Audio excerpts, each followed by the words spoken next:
Hello বন্ধুরা, কেমন আছো? আশা করি ভালো আছো। আবারও নিয়ে চলে এলাম নতুন একটা ভিডিও। ভালো লাগলে লাইক কমেন্ট করবেন আর সব বন্ধুদের কাছে ভিডিওটা শেয়ার করে দেবেন। পুরোপুরি ভিডিওটা দেখবেন, টেনে টেনে দেখবেন না, তাহলে কিছুই বুঝতে পারবেন না। দেখতেই পাচ্ছ আমি এখানে বুট নিয়ে নিয়েছি। এই বুটগুলো অবশ্য ভিজিয়ে রাখতে হবে। আমি অবশ্য সকালবেলায় বুটগুলো ভিজিয়ে রেখেছি। এবার ভিজিয়ে রেখে কিছুক্ষণের জন্য মানে ঘন্টা তিনেক মতো ভিজিয়ে রেখেছি। অবশ্য ভিজিয়ে রাখতে হবে, তাহলে তাড়াতাড়ি হয়ে যাবে। এনেপ্পা যদি প্রেসারে দেওয়া যায় তাহলে সেটা সিদ্ধ হবে না। যাই হোক, বুটটা প্রায় 3 ঘন্টা মতো আমি ভিজিয়ে রেখেছি, ফুলে মোটা মোটা হয়ে গেছে। এবার এটাকে আমি ভালো করে ধুয়ে নিয়েছি। আর এটাকে ভালো করে ধুয়ে নিতে হবে। অলরেডি ধুয়ে আমি একদম পাত্রে তুলে নিয়েছি। তার আগে আমি এখন ছোট ছোট করে আলুগুলো এবার কেটে নেব। 2-3টে আলু দেবো এটার ভিতরে। এবার এটা ঘুগনি বানানোর জন্য আমি অল্প একটু মাংস নিয়ে নিয়েছি, চিকেন, দেখতেই পাচ্ছ। আর এখানে 4টে লঙ্কা দেওয়া আছে। আপনারা যেমন লঙ্কা খাবেন, ঘুগনিতে অবশ্য বেশি লঙ্কা দেওয়া যাবে না, মানে অল্প সাইজে অল্প করে লঙ্কা দিতে হবে, বেশি ঝাল যাতে না হয়ে যায়। আর বেশি ঝাল হয়ে গেলে তখন বাচ্চারাও খেতে পারবে না।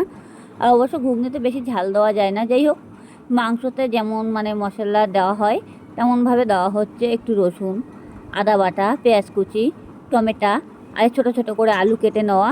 আলুটাকে কেটে নিয়ে আমি জলে চুবিয়ে রেখেছি গামলির মধ্যে করে। অবশ্য এটাকে ভালো করে ধুয়ে নিতে হবে। এটা যেটি হোক নতুন আলু, এটা বালি বালি হয়ে যাবে। যাই হোক, আমি এখন তাড়াতাড়ি করে কড়াই বসিয়ে দিয়েছি। কড়াইটাকে ভালো করে গরম করে নিতে হবে। এখন আমি কড়াইটা ভালো করে গরম করে নিয়েছি, কড়াইতে তেল দিয়ে দিয়েছি। এবার আমি কড়াইতে তেল দিয়ে আমি এবার তেলটাকে গরম করে নেবো ভালো করে, আবারও অলরেডি গরম করে নিতে হবে। এবার যে আমার মশলাগুলো করা ছিল, কেটে রেখেছিলাম, সেটা আমি এখন দিয়ে দিচ্ছি। এই দেখো, পেঁয়াজ কুচি, আদা বাটা, একটু রসুন বাটা দিয়ে দিয়েছি। এটাকে ভালো করে ভেজে নেব। এটা অলরেডি ভালো করে ভেজে নিতে হবে, লাল লাল করে, যাতে কাঁচা গন্ধ ভাবটা যাতে না থাকে, সেরকম করে ভেজে নিতে হবে। আর পুরোটা লাল লাল করে ভেজে নিতে হবে। দেখবে মশলাটা পুরো ছাড়া ছাড়া হয়ে গেছে, কড়াইতে লাগবে না, এরকমভাবে ভেজে নিতে হবে। যাই হোক, দেখো আমার মশলাটা অলরেডি লাল লাল হয়ে গেছে। এবার আমি এখন যা যা মশলা দেওয়ার সেইগুলো আমি দিয়ে দেবো। তার আগে এটাকে ভালো করে নাড়াচাড়া দিয়ে নিতে হবে। ভাবছেন যে আমার কড়াইটা পুড়ে গেছে, কিন্তু কড়াইটা পুড়িনি। আমি যেটি হোক আগে একটা তরকারি করেছিলাম তো, যার জন্য আমার কড়াইটা এরকম হয়ে গেছে। আমি এখন জিরের গুঁড়ো দিচ্ছি, জিরের গুঁড়ো দিয়ে দিয়েছি। এবার আমি হলুদ গুঁড়ো দেবো। হলুদটা একটু বুঝে দেবেন যাতে পুড়ে না যায়। যাই হোক, সবসময় তেলের মধ্যে যদি দেওয়া হয় জিরে গুঁড়ো, হলুদ গুঁড়ো, তাহলে তরকারির কালারটা বেশি ছোটে। যাই হোক, আমি একটু লঙ্কার গুঁড়ো দিয়ে দিলাম। এবার লঙ্কার গুঁড়োটা দিয়ে দিয়েছি।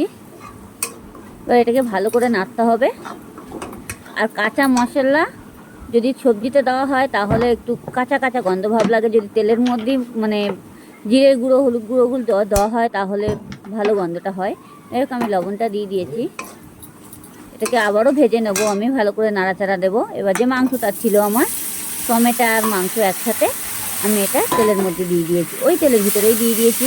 এটাকে আমার অলরেডি ভালো করে ভেজে নিতে হবে। মাংসটা যেমন কষাই করে তেমনভাবে খুব সুন্দরভাবে মাংসটাকে কষাই করে নিতে হবে। একদম পুরো লাল লাল করে ভেজে নিতে হবে। গন্ধটা কিন্তু দারুণ বেরোচ্ছে, যাই বলো তাই বলো, কিন্তু খুব সুন্দর একটা গন্ধ বেরোচ্ছে। আর এটার মধ্যে অল্প একটু গরম মশলা দিতে হবে, যদিও গরম মশলাটা আমি এখন দেবো না। এটা হচ্ছে চিকেন ঘুগনি, দোকানেও কিনতে পাওয়া যায়। দেখলো বলবে চিকেন ঘুগনি দেও, কিন্তু চিকেন ঘুগনির দাম কিন্তু প্রচুর পরিমাণে। এক প্লেটের দাম হচ্ছে 30 টাকা, 40 টাকা প্লেট। তার থেকে বাড়িতে করে খাওয়া ভালো চিকেন ঘুগনি।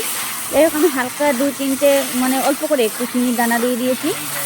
চিনি দানাটা দেওয়াটা খুবই দরকার। আপনারা চাইলে একটু তেঁতুলও দিতে পারো, অল্প করে একটু তেঁতুল দিতে পারো। যাই হোক, আর যদি মনে করো না তেঁতুল দেবো না, আমি টমেটো দিয়ে দেবো, তাহলে একটু টমেটোটা একটু বেশি করে দিয়ে দিও, একটু টক ভাবটা লেগে যাবে। যাই হোক, আমি এটাকে ভালো করে কষাই করে নেব, একদম পুরো ভাজা ভাজা মতো করে নেব।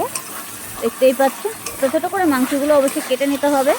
তোমরা চাইলে দোকান থেকেও কেটে নিয়ে আসতে পারো, কোনো অসুবিধা নেই। মাংস যেমন কিমা করে তেমনভাবেই দোকান থেকে বলবে মাংস কিমা করবো, সেভাবে কেটে দাও, দোকান থেকে কেটে দেবে, কুচি কুচি করে কেটে দেবে। বাড়িতে আনলে তো কাটা সম্ভব হবে না। যাই হোক, আমার যে আলুটা ছোটো ছোটো করে কেটে রেখেছিলাম, সেই আলুটা আমি এখন মাংসের ভিতরে দিয়ে দিচ্ছি। এই আলুটা ভাজার কোনো দরকার নেই। আর আপনারা যদি মনে করবেন না আমি আগে আলুটা ভেজে নেব, সেটা নিতে পারো, কোনো অসুবিধা নেই। কিন্তু আমি আলুটা যেতেই হোক ভাজছি না, আর আলুটা ভাজারও কোনো দরকার নেই। এই মাংসের ভিতরে আলুটা দিয়ে আমি ভালো করে আবারও কষাই করে নেব। এই যে কষাই করে নিয়ে নিয়েছি, দেখতেই পাচ্ছ। এবার আমি এটা দিয়ে দিয়েছি আলুটা পুরোপুরি, দিয়ে এটাকে ভালো করে কষাই করে নেবো, একদম পুরো মাংসের সাথে আলুটা পুরো ভেজে নেব। অলরেডি মাংসটা আমার একদম ভালোভাবে ভাজা হয়েই গেছে, দেখতেই পাচ্ছ। তার মধ্যে আমি আলুটা দিয়ে দিয়েছি, আলুটা দিয়ে এখন আমি ভালো করে কষাই করে নেব। এটা কষাই করে না হওয়া পর্যন্ত ততক্ষণে আমি ছোলাটা, এই বুটটা দিতে পারছি না, যেটি হোক বুটটা দিতে হবে। এবার আমি বুটটা ঢেলে দিচ্ছি, যেটি হোক আমি ভিজিয়ে রেখেছিলাম যে বুটটা, এই যে এবার আমি দিয়ে দিচ্ছি কড়ার মধ্যে, দিয়ে এটাকে ভালো করে নাড়াচাড়া দেবো আবারও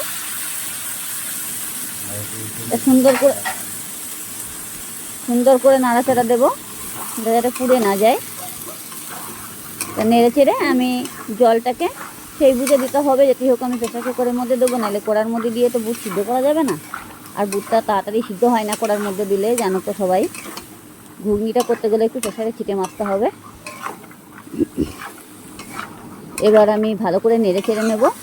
আর সবসময় একটু দেখবে লবণটা একটু ঠিকঠাকভাবে দেবে, যাতে পুড়ে না যায় আবার কমে না যায়, এরকমভাবে দেবে। একটু চেক করে দেখবে পরক্ষণে, হয়তো লবণটা অল্প দেবে, কোনো অসুবিধা নেই, কিন্তু পরক্ষণে চেক করে দেখবে, তাহলে সেটা সুবিধা হবে। পুড়ে গেলে কিন্তু ভালো লাগবে না খেতে, টেস্টটাই অন্যরকম লাগবে। যাই হোক, আমি এখন একটু গরম মশলা দিয়ে দিচ্ছি। এই যে এটা অতি অবশ্যই চেষ্টা করুন, চিকেন ঘুগনি ঘরে বসে এই রেসিপি অতি অবশ্যই অসাধারণ একটা ঘুগনি, মানে খেতেও যেমন স্বাদ, খুব স্বাদ, মানে দোকানে খাবার ফেলে রেখে বাড়িতে বসে খাওয়ার চেষ্টা করবে। যাই হোক, এটাকে আমার ভালো করে কষাই করে নিচ্ছি, অলরেডি কষাই করে নিতে হবে। এবার এটাকে ভালো করে আমার কষাই করে অনেকটা হয়ে গেছে। এবার আমি প্রেসার কুকারের মধ্যে তুলতে হবে, যেটি হোক। তাও আমি গ্যাসটাকে হালকা করে লো করে দিয়েছি, আবার বেশিক্ষণ ভাজলে পরে তখন আবার প্রেসার কুকারটা মানে হয়ে যাবে, বেশিক্ষণ ভাজবো না। যেটি হোক, অনেকক্ষণ ভেজে ফেলেছি, অবশ্য আলুগুলো দেওয়া আছে। আর চিকেন ঘুগনি খাওয়াটা খুবই দরকার আমাদের ঘরে। এমনিতে সবাই বলে যে চিকেন ঘুগনি দোকানে বিক্রি হয় 30 টাকা করে প্লেট, যার জন্য বাড়িতে ইচ্ছা হলো আজকে বানাই, সবাই মিলে খাওয়া দাওয়া যাবে, যার জন্য হঠাৎ করে চিকেন ঘুগনিটা বানিয়ে ফেললাম বাড়িতে। আর সব সময় টাইম পাই না বলে তো আমার বানানো হয় না। এটাকে আমার ভালোভাবে কষাই করা হয়েও গেছে অলরেডি, একটু পাতিয়ে পাতিয়ে নাড়াচাড়া দিতে হবে, তাহলে যে ছোলার যে জলটা সেটাও টেনে যাবে। টেনে গেলে আমার তাড়াতাড়ি মানে কষাই করাটা সুবিধা হবে আর কি। এবার আমি জল দিয়ে দেবো, অলরেডি কষাই করা হয়ে গেছে আমার। এই দেখো, এক মগ মতো জল দেওয়া হয়ে গেছে আমার, আর বেশি জল দেবো না। বেশি জল দিলে তখন প্রেসার কুকারতে মানে ঝোল ঝোল হয়ে যাবে, তো এমনিতে প্রেসার কুকারতে টানবো, মানে 2টো সিটি মারবো, সেই বুঝে আবার বেশি মানে করতে যাবে না, 4-5টা সিটি মারবে না, তাহলে কিন্তু ডাল হয়ে যাবে, তাহলে কিন্তু বুটগুলো আর একটাও গোটা থাকবে না, সেই বুঝে ছিটে মারতে হবে। এবার আমি প্রেসার কুকারতে তুলে দিয়েছি। এবার প্রেসার কুকারতে তুলে দিয়ে, এই যে প্রেসার কুকারতে দিয়ে দিয়েছি। প্রেসার কুকারতে 2টো কি 3টে ছিটি মেরেছি, 3খানা ছিটি মেরেছি। এমনিতে আমার প্রেসার কুকার ঢাকনাটা ছিল বলে 3খানা ছিটি মেরেছি অলরেডি। মেরে আমি কড়াইতে নামিয়ে দিয়েছি। কড়াইতে নামিয়ে দিয়ে এটাকে ভালো করে ফুটিয়ে নেবো, ঝোলটাকে পুরোপুরি ঝোলটা টানিয়ে নিতে হবে কড়ার মধ্যে দিয়ে, তাহলে আরও বেশি ভালো হবে। এই যে একটু তেঁতুল গোলা, আমি তেঁতুলটাকে গুলে রেখেছিলাম, দেখেছো, আমি তেঁতুল গোলাটা দিয়ে দিচ্ছি। তেঁতুল গোলাটা কিন্তু মাছ দিতেই হবে, নাহলে কিন্তু ঘুগনির যে টক ভাবটা সেটা কিন্তু থাকবে না, যাতেই টমেটো দেন না কেন। এই যে আমার ঘুগনিটা অলরেডি হয়ে গেছে, চিকেন ঘুগনি দেখেছো, আমি প্লেটে ঢেলে নিয়েছি। ভালো লাগলে লাইক কমেন্ট করতে ভুলবে না, কেমন।